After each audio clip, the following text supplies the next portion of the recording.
Question 1. A client is working on a sorting task. When the client correctly places a picture of a dog in the animals pile, you immediately say "nice sorting" and give them a high five. The data shows that the client is now less likely to place pictures in the correct pile in the future. Based only on this outcome data, the praise and high five functioned as A. Positive reinforcer. B. Negative reinforcer. C. Positive punisher. D. Negative punisher.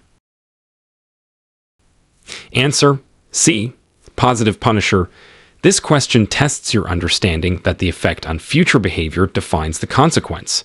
While praise and high fives are typically intended as reinforcers, the data clearly shows that the client's correct sorting behavior decreased, less likely to place pictures in the correct pile after receiving them because something was added, the praise and high five.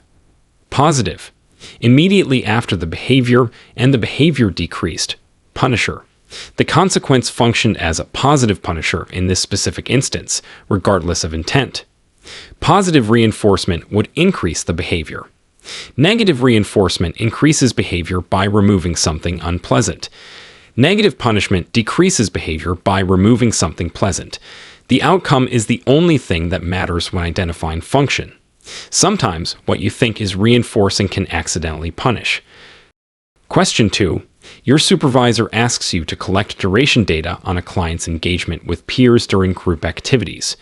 Group activities occur multiple times throughout the session. Which method of collecting duration data would be most efficient to get a total measure for the session? A.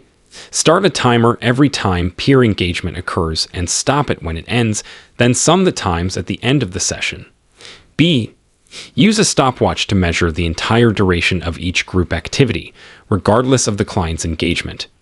C. Count the number of times the client engages with peers.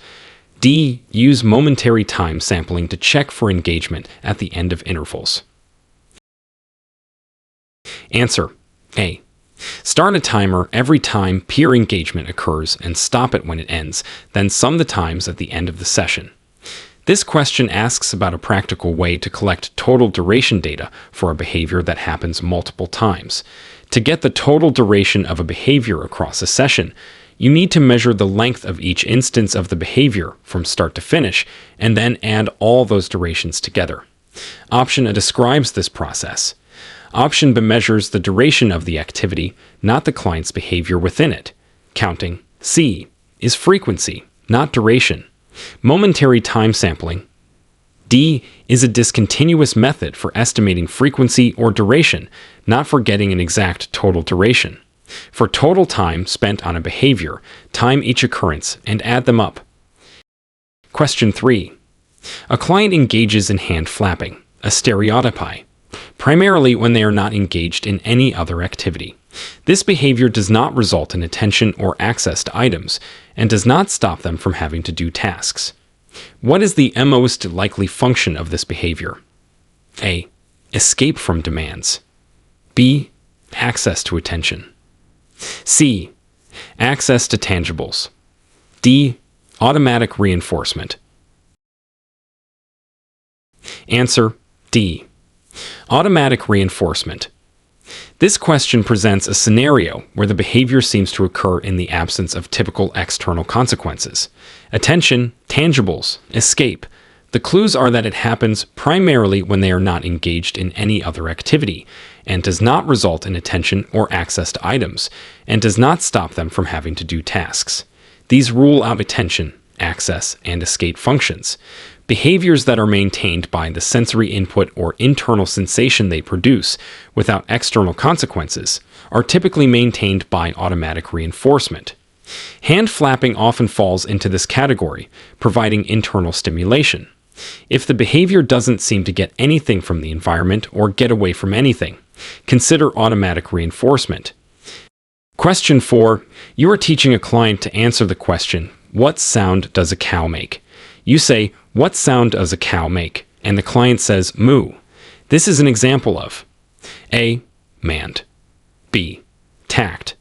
C. Echoic. T. Intraverbal.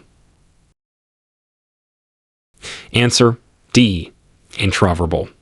This question asks you to identify a specific type of verbal behavior. The antecedent is a verbal stimulus. What sound does a cow make? The response is a different verbal stimulus, moo. The response is not a request, mand. Labeling something currently seen, tact, or repeating something just heard, choice. It is a verbal response that is related to, but not identical to, the verbal antecedent. Answering questions, filling in the blank, or conversational responses when the stimulus isn't present are examples of intraverbals. Answering a question about a cow's sound without the cow being visible is an intraverbal. Question 5. Your supervisor asks you to take baseline data on a client's ability to tie their shoes using a task analysis. 10 steps. You present the instruction, tie your shoes, and record which steps the client completes correctly without providing any prompts or reinforcement. What type of baseline data collection are you using for the task analysis? A. Total task probe. B. Forward chain probe. C. Backward chain probe. D. Discrete trial probe. Answer: A. Total task probe. This question asks about a specific method for collecting baseline data on a task analysis before teaching begins. A probe is a test of the client's current ability without teaching procedures, no prompts, no reinforcement. A total task probe means you present the instruction for the entire task and see which steps the client can do independently from start to finish. Forward chain probe, B, would focus only on the first steps. Backward chain probe, C, would focus on the last steps. Discrete trial probe, D, usually refers to probing individual skills, not a chained task. When you test the whole chain without help, it's a total task probe. Question 6. An RBT's ethical responsibility regarding client records involves: A. Sharing records with the client's parents whenever they ask. B. Discussing client records with colleagues for general advice. C. Maintaining accurate, objective, and current records, storing them securely, and sharing only with authorized individuals. D. Removing any negative information from the records before sharing with the treatment team. Answer: C. Maintaining accurate, objective, and current records, storing them securely, and sharing only with authorized individuals. This question addresses the ethical handling of confidential client documentation. RBTs are responsible for maintaining accurate, factual, objective, and up-to-date records. These records contain sensitive, confidential information and must be stored securely to prevent unauthorized access. Furthermore, they can only be shared with individuals who are authorized and on the treatment team with a professional need to know. Sharing with any parent: A. Needs authorization. Discussing with unauthorized colleagues. B. Or altering records. D. Are unethical and violate confidentiality and integrity principles. Handle client records with care and privacy. Question 7. Which schedule of reinforcement is characterized by providing reinforcement for the first correct response after a varying amount of time has passed? A. Fixed interval, FI. B. Variable interval, VI. C. Fixed ratio, FR. D. Variable ratio, VR. Answer: B. Variable interval, VI. This question asks about a specific type of intermittent reinforcement schedule. The key phrases are first correct response after a varying amount of time. Varying means it's a variable schedule. Amount of time means it's an interval schedule. Combining variable and interval gives you variable interval, VI. Fixed interval, FI, is after a set amount of time. Ratio schedules, FR and VR, are based on the number of responses, not time. VI schedules produce a slow, steady rate of responding. Think of checking your email. You check after varying amounts of time, and getting a new email, reinforcement, is based on the time passing, not how many times you checked. Question 8. When implementing a differential reinforcement procedure like DRO, differential reinforcement of other behavior, you are reinforcing: A. A specific alternative behavior that is incompatible with the problem behavior. B. Any behavior other than the problem behavior after a specific period of time has passed without the problem behavior occurring. C. A specific alternative behavior that competes with the problem behavior. D. The problem behavior when it occurs at a low intensity. Answer B. Any behavior other than the problem behavior after a specific period of time has passed without the problem behavior occurring. This question asks for the specific application of a particular differential reinforcement procedure. Differential reinforcement of other behavior. DRO involves reinforcing the client if the challenging behavior does not occur during a specified interval or at a specific moment. You reinforce any behavior or lack of the problem behavior as long as the target challenging behavior is absent. DRI. A. Reinforces a behavior incompatible with the problem behavior. DRA. C. Reinforces a specific alternative behavior. Option describes differential reinforcement of low rates. DRL. DRO is reinforcing the absence of the problem behavior during a time block, regardless of what else the client is doing. Question 9. A client has a long history of tantrums that were reinforced by escape from tasks. You and your supervisor implement a plan where tantrums now result in the task being immediately presented again. Blocking escape. What type of consequence procedure might this involve? A. Positive reinforcement. B. Negative reinforcement. C. Extinction for escape function. D. Positive punishment, presentation of reversive task, or extinction, blocking escape. Answer D. Positive punishment, presentation of reversive task, or extinction, blocking escape. This is a complex question requiring analysis of consequence function. The tantrums were escape maintained, negative reinforcement.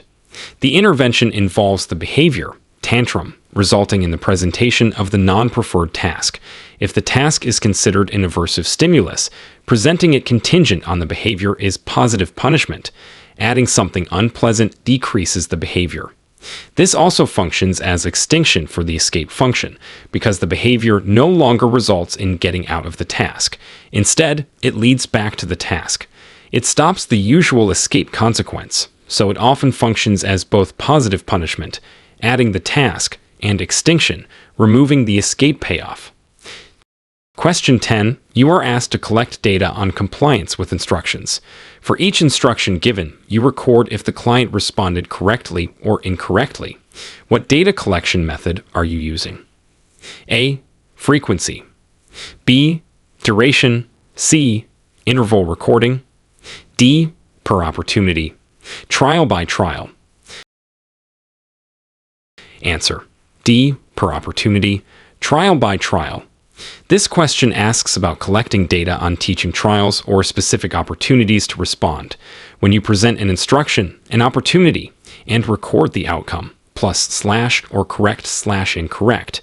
For each individual opportunity given, you are using per opportunity recording, also known as trial by trial data. Frequency counts occurrences, duration measures time, and interval recording marks within time blocks. Tracking the outcome of each individual attempt to respond is per opportunity data. Question 11.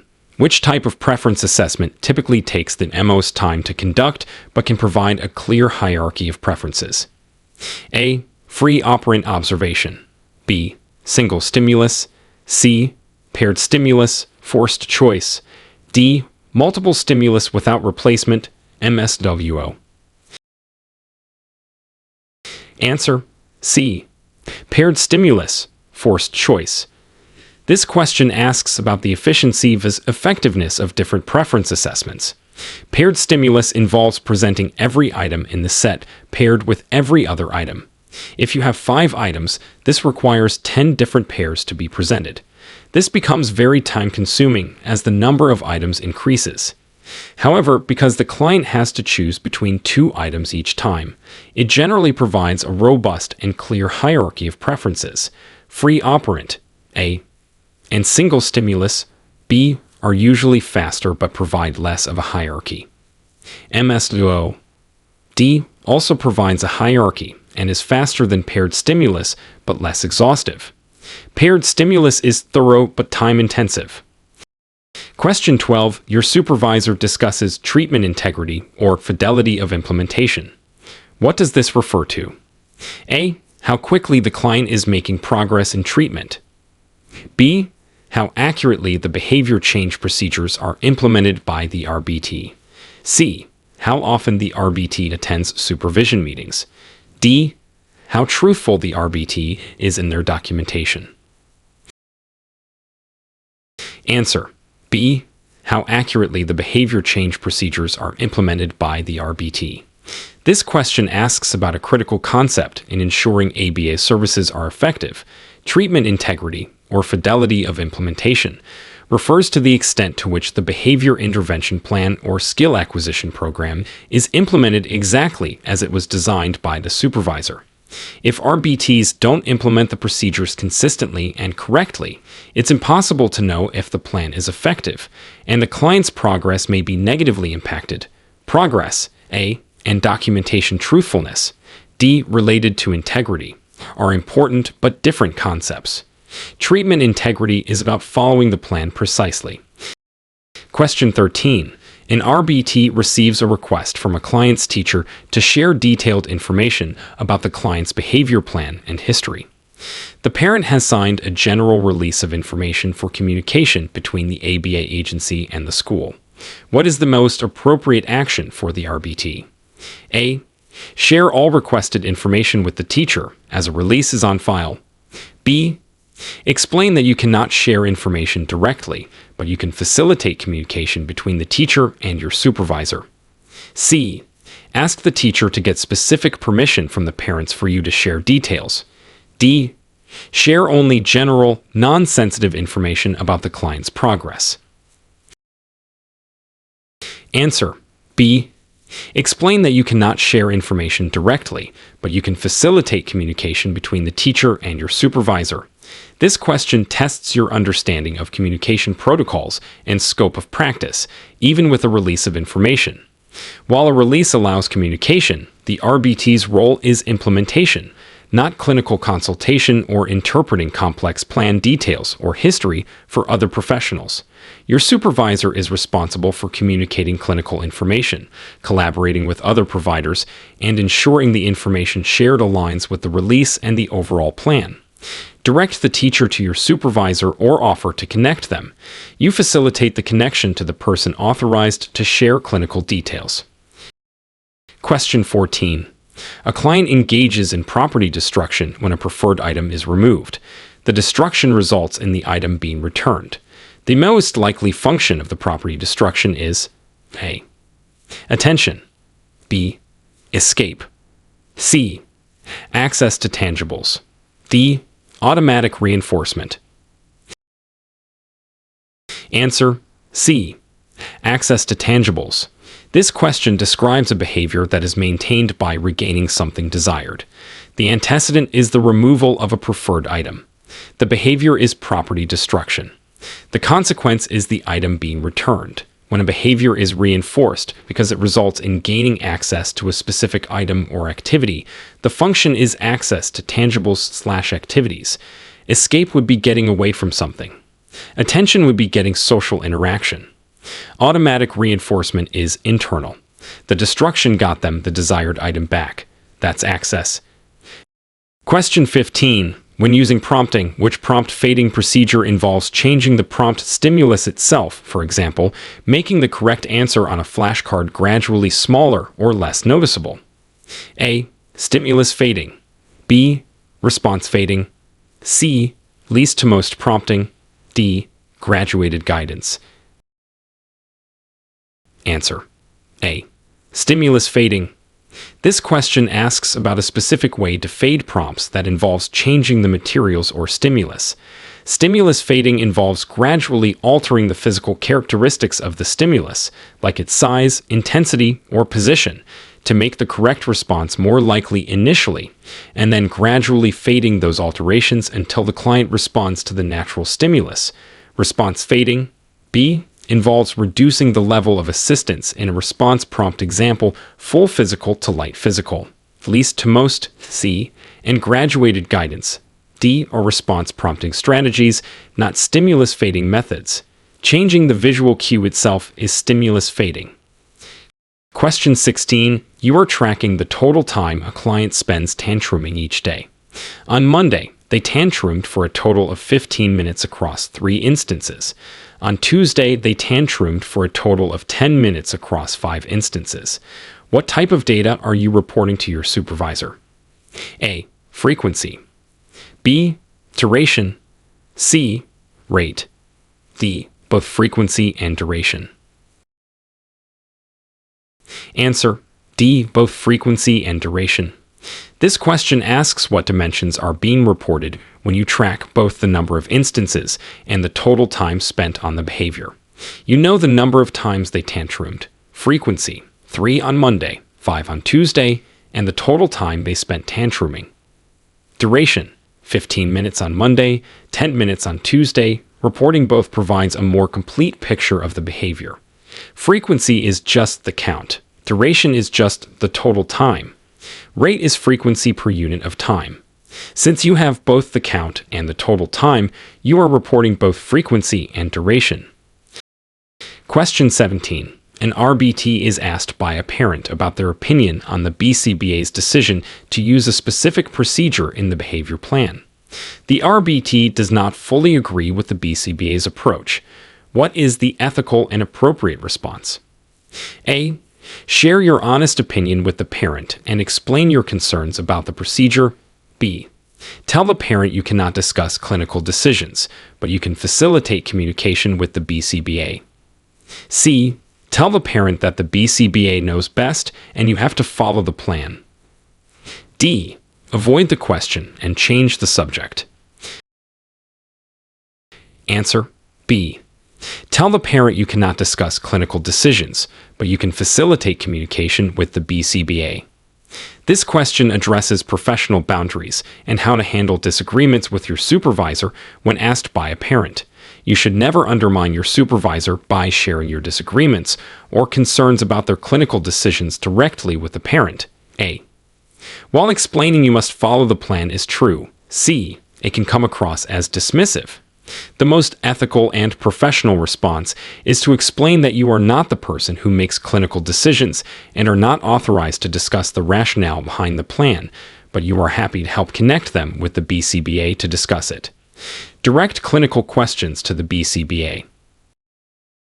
Question 18. What is the primary ethical concern when using punishment procedures in an ABA program? A. They are always ineffective. B. They can potentially cause harm and may not teach replacement behaviors. C. They require less data collection than reinforcement procedures. D. They are preferred by clients. Answer: B. They can potentially cause harm and may not teach replacement behaviors. This question asks about the main ethical consideration regarding punishment. Punishment procedures, both positive and negative, carry potential risks of negative side effects, including emotional reactions, aggression, or simply suppressing the behavior without teaching a more appropriate alternative. Therefore, they are considered more restrictive procedures ethically and should only be used when necessary, as part of a comprehensive plan, including reinforcement of alternative behaviors, under strict supervision, and after less restrictive procedures have been considered. They are not always ineffective. A. May require more data. C. Due to oversight, and are not typically preferred by clients. D. The potential for harm is the biggest ethical concern. Question 19. You are working with a client who engages in head-banging when demands are placed. You suspect the function is escape. Your supervisor asks you to implement differential reinforcement of alternative behavior. DRA. To teach the client to say, "break please," instead of head-banging. When should you reinforce "break please"? A. Anytime the client says, "break please," regardless of the situation. B. Only when the client says, "break please," instead of head-banging when a demand is placed. C. Only when the client says, "break please," while head-banging. D. After a period of time has passed without head-banging. Answer: B. Only when the client says, "break please," instead of head banging when a demand is placed. This question describes applying DRA for an escape-maintained behavior. DRI involves reinforcing a specific alternative behavior, saying "break please," while withholding reinforcement for the problem behavior, head banging. Since the head banging happens specifically when a demand is placed, escape function, you reinforce saying "break please" when a demand is placed and head banging is not occurring. This teaches the client an acceptable alternative way to potentially get a break when a demand is present. Reinforcing it at any time, A, wouldn't target the escape function. Reinforcing it while head banging, C, would reinforce the problem behavior. Option describes DRO. Reinforce the alternative behavior, asking for a break, specifically when they would normally head bang to escape the demand. Question 20. A client can imitate single words. Example, you say car. Client says car. You want to teach them to label objects. Example, client sees car, says car. You show the client a car and say, "What is it?" Car. The client says car. You reinforce. You are using the echoic response, car, after you say it, as a prompt to teach the tact, saying car when seeing it. This is an example of A, prompt fading, B, stimulus control transfer, C, shaping, D, errorless teaching.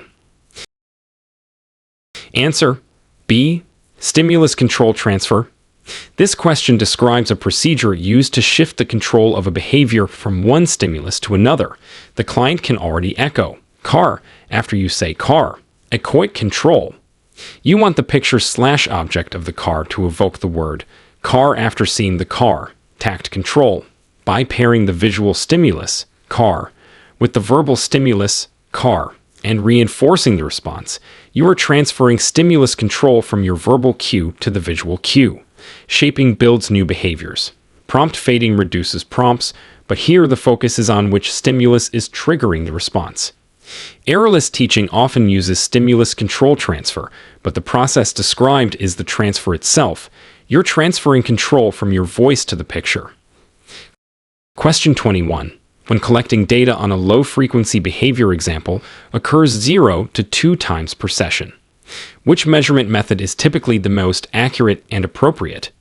A, whole interval recording, B, partial interval recording, C, frequency. Count. D, duration. Answer, C, frequency. Count. This question asks you to select the best data method for a behavior that happens very rarely. For behaviors that occur infrequently, simply counting every single instance of the behavior, frequency, or count, provides the most accurate and direct measure of its occurrence. Interval recording methods, A and B, are less precise for low-frequency behaviors and might miss instances or provide an inflated percentage that doesn't reflect the true low rate. Duration, D, measures how long, not how often, which isn't the primary concern for rare behaviors. When a behavior doesn't happen much, just count every time it does. Question 22.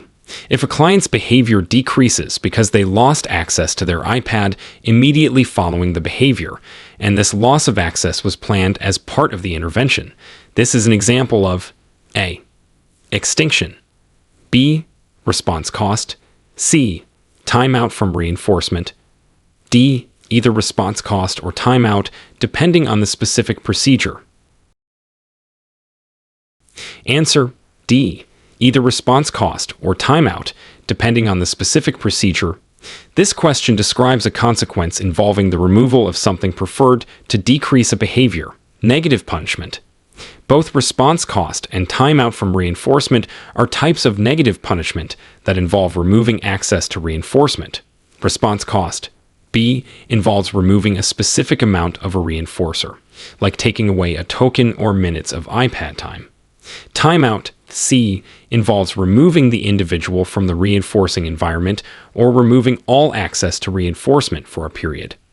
The scenario could fit either depending on whether the iPad was the only source of reinforcement removed, timeout, or just a specific earned item, response cost, E, losing earned iPad minutes, Since both are plausible forms of negative punishment via removal of preferred access, the answer is either slash or depending on the specifics. Both are removing something good to decrease behavior. Question 23. Your supervisor asks you to implement a variable interval, VI, 5-minute schedule of reinforcement for a client's on-task behavior. This means you will reinforce the client for the first instance of on-task behavior after A. Exactly 5 minutes has passed. B. An average of 5 correct responses. C. Exactly 5 correct responses. D. An average of 5 minutes has passed. Answer: D. An average of 5 minutes has passed. This question tests your understanding of a variable interval schedule. VI stands for variable interval. Interval means reinforcement is based on time passing. Variable means the time changes unpredictably. The number, 5 minutes, indicates the average amount of time that must pass before the first occurrence of the target behavior is reinforced. Fixed interval, A, is after a set time. Ratio schedules, B and C, are based on the number of responses. VI means the time varies around an average. Think of checking the mail. You check periodically. Interval. You don't know exactly when mail will be there. Variable. And you get mail, reinforcement, based on time passing, not how many times you walk to the mailbox.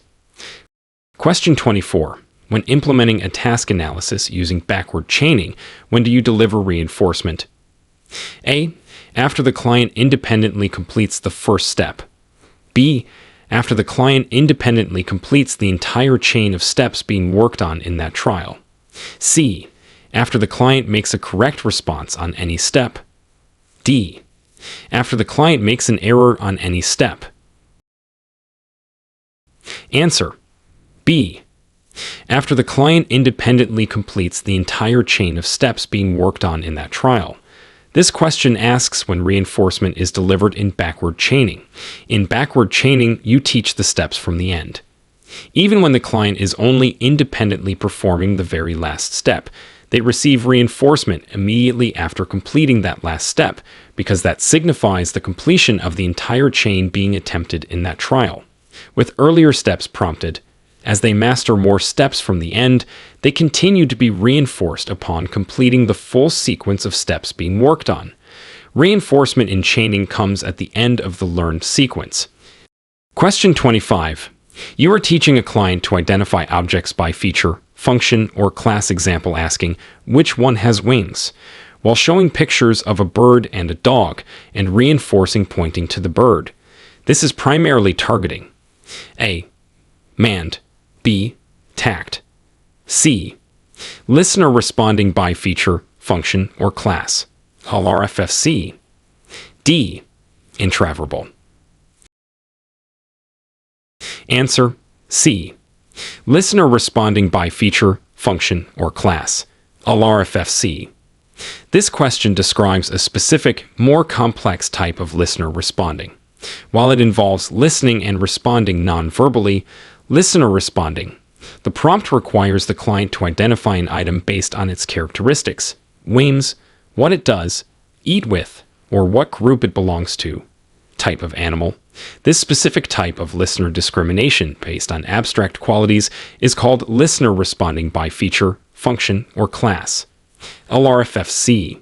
It's a step beyond simple listener responding where they just identify an item by its name. You're asking them to listen and respond based on details about the item, not just its label. Question 26. An RBT observes a client's behavior and suspects its function is automatic reinforcement, sensory. What type of data is often most helpful to collect to support this hypothesis during an FBA? A.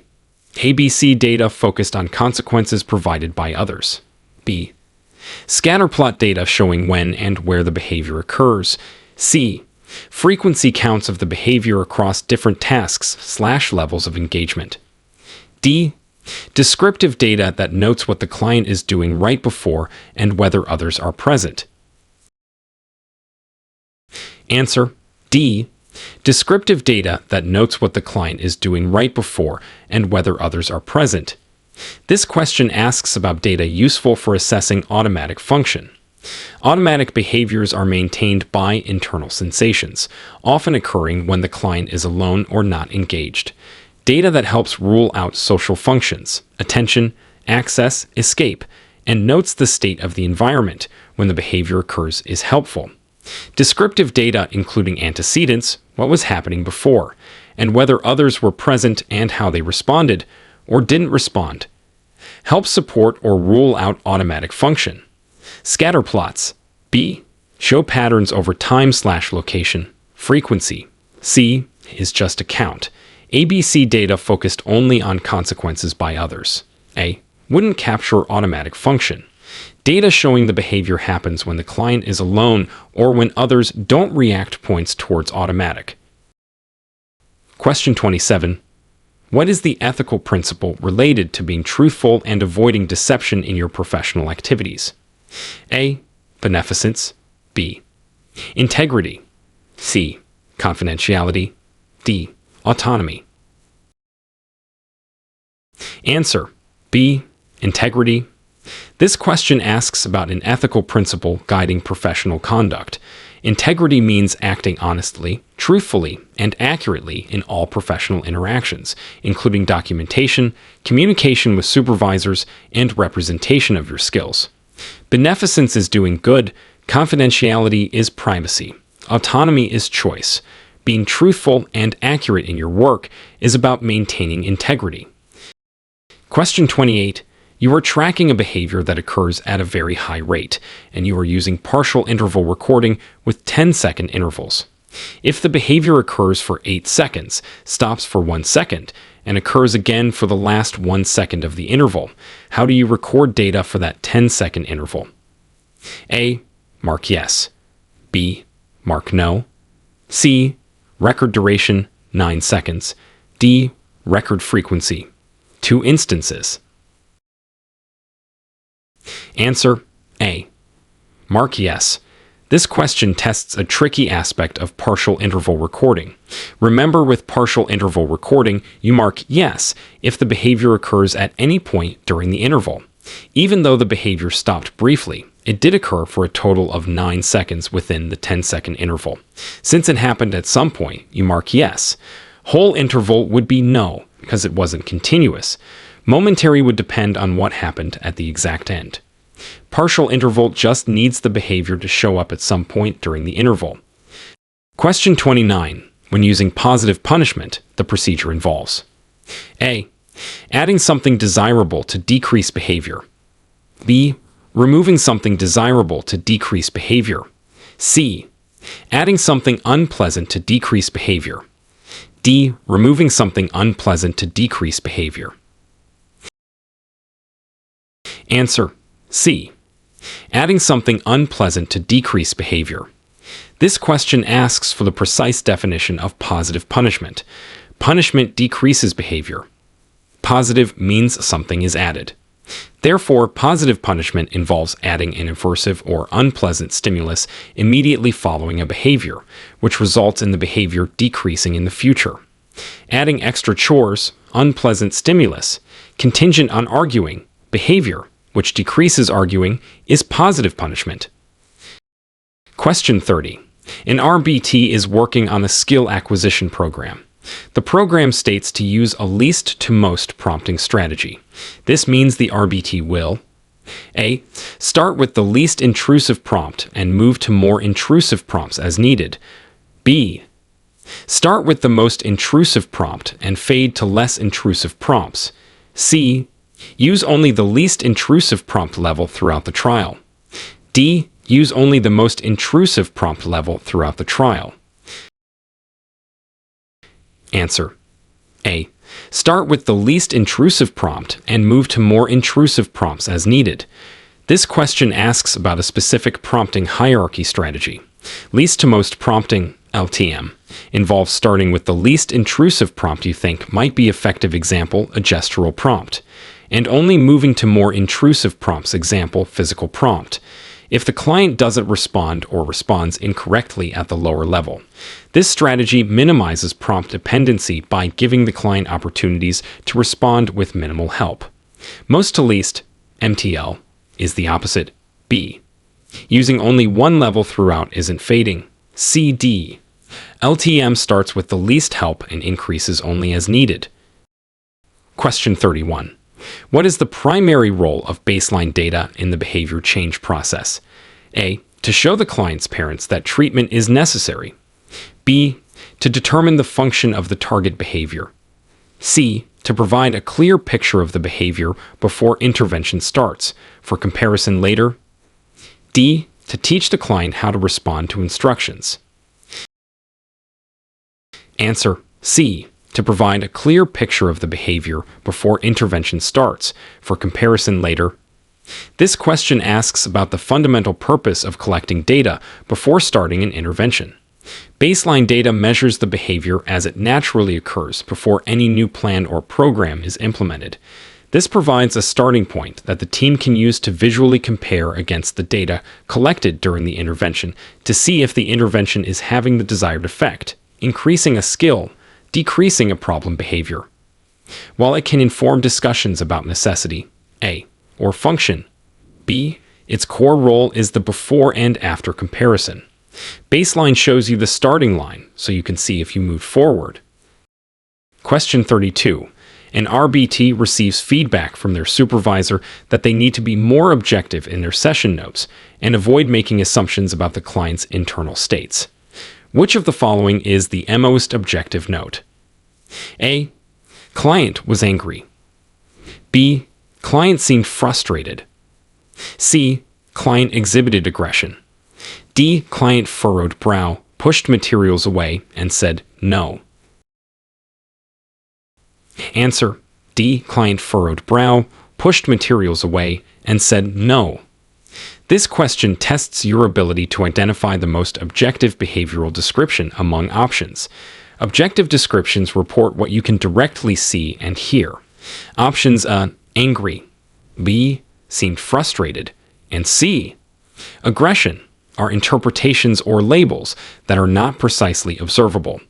Option D lists the specific observable actions and vocalizations the client performed. Furrowed brow, pushed materials away, and said no.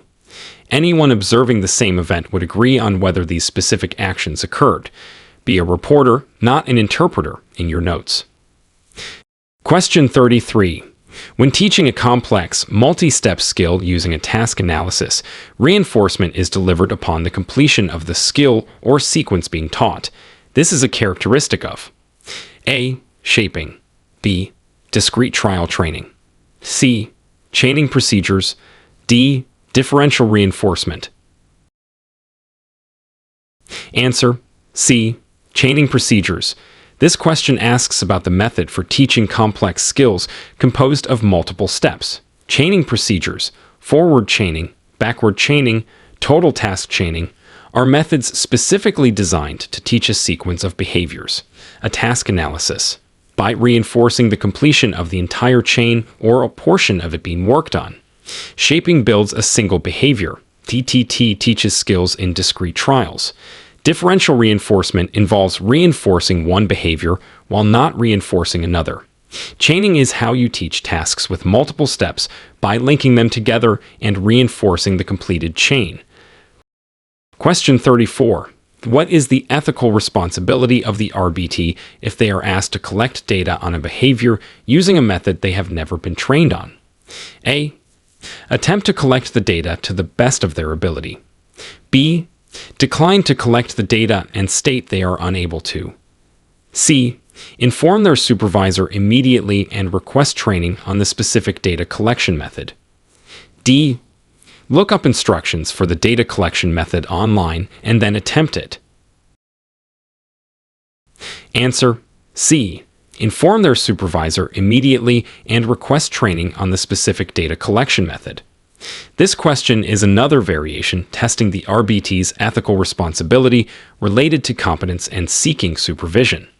If you are asked to perform a task, including a specific data collection method that you have not been trained on, your ethical duty is to inform your supervisor right away.